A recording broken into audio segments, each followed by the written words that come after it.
അമേരിക്കയും ഇറാനും തമ്മിലുള്ള യുദ്ധം അവസാനിപ്പിക്കാനുള്ള നീക്കങ്ങൾക്ക് ഇന്നലെ തിരിച്ചടി നേരിട്ടു. ഗൾഫ് മേഖലയിൽ ഇരുവശവും വെടിവെപ്പ് തുടരുമ്പോൾ ഇറാന്റെ തുറമുഖങ്ങളിൽ അമേരിക്ക ഏർപ്പെടുത്തിയ നാവിക ഉപരോധത്തെ മാസങ്ങളോളം പ്രതിരോധിക്കാൻ ഇറാന് കഴിയുമെന്ന് CIA വിലയിരുത്തുകയും ചെയ്തു. അമേരിക്കൻ ഉപരോധം ഇറാൻ സമ്പദ് വ്യവസ്ഥയിൽ കാര്യമായ ആഘാതം സൃഷ്ടിക്കാൻ ഏകദേശം 4 മാസമെങ്കിലും എടുക്കുമെന്നാണ് ഇന്റലിജൻസ് റിപ്പോർട്ടുകൾ സൂചിപ്പിക്കുന്നത്. ഇത് ഇറാനുമേൽ സമ്മർദ്ദം ചെലുത്താനുള്ള വാഷിംഗ്ടന്റെ ശ്രമങ്ങൾക്ക് തിരിച്ചടിയായി മാറുകയാണ്. ദ വാഷിംഗ്ടൺ പോസ്റ്റ് ആദ്യമായി റിപ്പോർട്ട് ചെയ്ത ഈ വിലയിരുത്തൽ പുറത്തു വന്നത് ഹോർമുസ് കടലിടുക്കിൽ സംഘർഷം കടുക്കുന്ന സാഹചര്യത്തിലാണ്. ഏപ്രിൽ 7 വെടിനിർത്തലിന് ശേഷം ഈ ആഴ്ചയാണ് മേഖലയിൽ ഏറ്റവും ശക്തമായ ഏറ്റുമുട്ടലുകൾ ഉണ്ടായത്. അതിനിടെ ഇറാനിൽ നിന്ന് തൊടുത്ത 2 ബാലിസ്റ്റിക് മിസൈലുകളും 3 ഡ്രോണുകളും തങ്ങളുടെ വ്യോമ പ്രതിരോധ സംവിധാനം തകർത്തതായി യുണൈറ്റഡ് അറബ് എമിറേറ്റ്സും അറിയിച്ചിട്ടുണ്ട്. ഇറാന്റെ ഈ ആക്രമണത്തിൽ 3 പേർക്ക് പരിക്കേറ്റതായും UAE അധികൃതർ വ്യക്തമാക്കി. യുദ്ധം അവസാനിപ്പിക്കുന്നത് സംബന്ധിച്ച അമേരിക്കയുടെ നിർദ്ദേശത്തിന് ഇറാന്റെ മറുപടിക്കായി വാഷിംഗ്ടൺ കാത്തിരിക്കുകയാണ്. അവരിൽ നിന്ന് ഇന്ന് മറുപടി ലഭിക്കുമെന്ന് ഞങ്ങൾ പ്രതീക്ഷിക്കുന്നു എന്നാണ് റോമിൽ വെച്ച് American state secretary Marco Rubio മാധ്യമങ്ങളോട് പറഞ്ഞത്. എന്നാൽ ഔദ്യോഗികമായ മറുപടി നൽകാതെ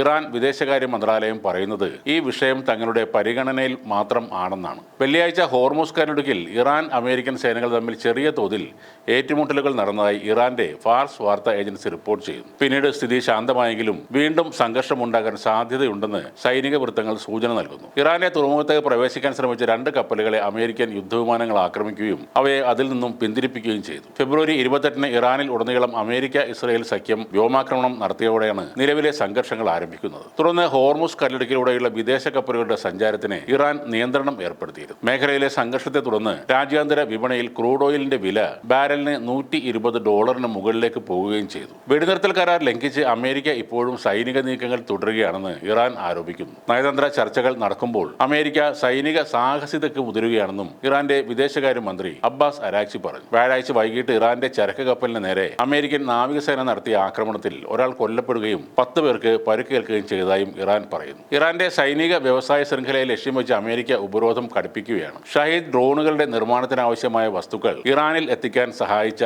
ചൈനയിലെയും ഹോങ്കോങ്ങിലെയും കമ്പനികൾ ഉൾപ്പെടെ 10 സ്ഥാപനങ്ങൾക്കും വ്യക്തികൾക്കും എതിരെ അമേരിക്കൻ ട്രഷറി ഉപരോധം ഏർപ്പെടുത്തി. ഇറാന്റെ സൈനിക ആവശ്യങ്ങൾക്കായി സഹായിക്കുന്ന വിദേശ കമ്പനികൾക്കും വിദേശ ബാങ്കുകൾക്കുമെതിരെ കൂടുതൽ സാമ്പത്തിക നടപടികൾ സ്വീകരിക്കുമെന്ന് വാഷിംഗ്ടൺ മുന്നറിയിപ്പ് നൽകുകയും ചെയ്തു. ചൈനീസ് പ്രസിഡന്റ് ഷീ ജിൻപിങ്ങുമായുള്ള ചർച്ചയ്ക്കായി ഡൊണാൾഡ് ട്രംപ് ഉടൻ ചൈന സന്ദർശിക്കാനിരിക്കെയാണ് ഈ നടപടി.